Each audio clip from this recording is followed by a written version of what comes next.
Talk a little bit about spending time with King and the homes that you lived in with King.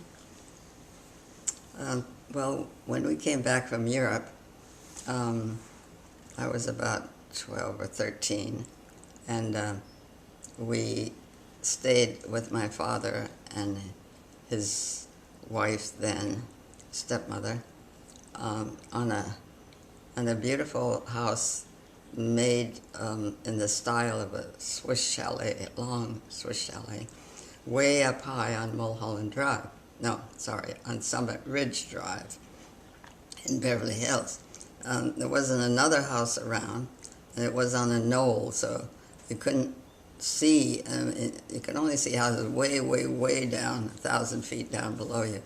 And sometimes the fog would come in Los Angeles, and then you feel like you were on an island. You couldn't see anything.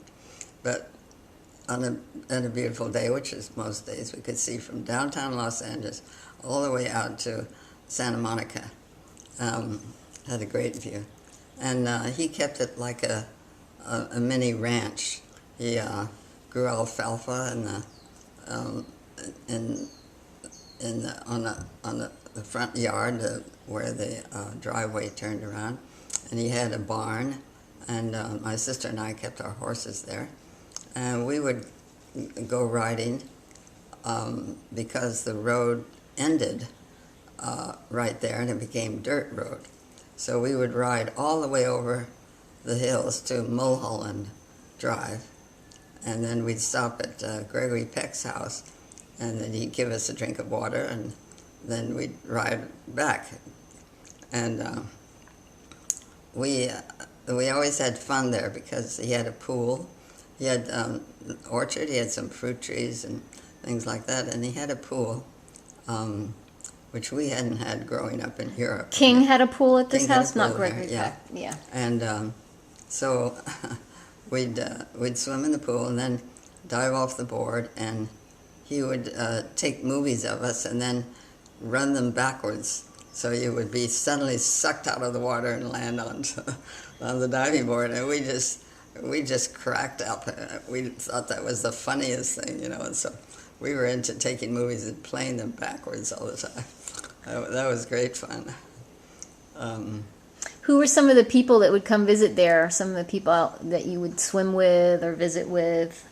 Well, mostly it was my older sister, Suzanne, and her son, and Betty was my father's wife, and her son was there for a little bit until he went off to Vietnam and he was killed there.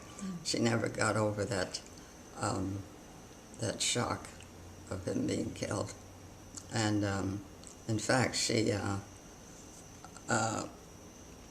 after they both died, King and Betty and so forth, the house was sold to Barbara Streisand, and she heard the sounds of a woman wailing down in Robert's bedroom. That was Betty's son, which was right next to our bedroom.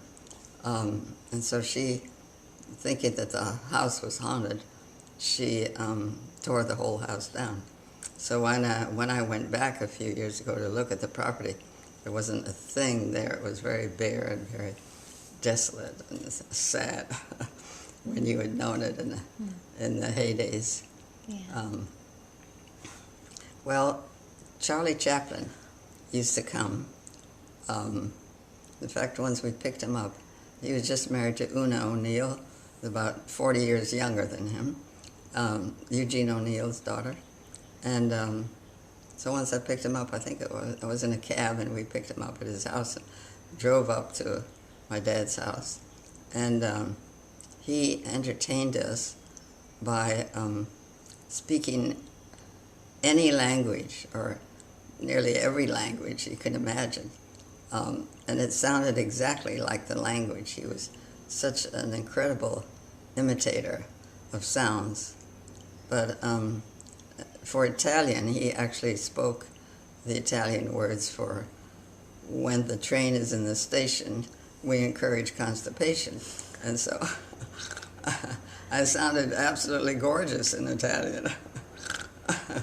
So we were highly entertained by Chaplin when he would come for dinner. It was great.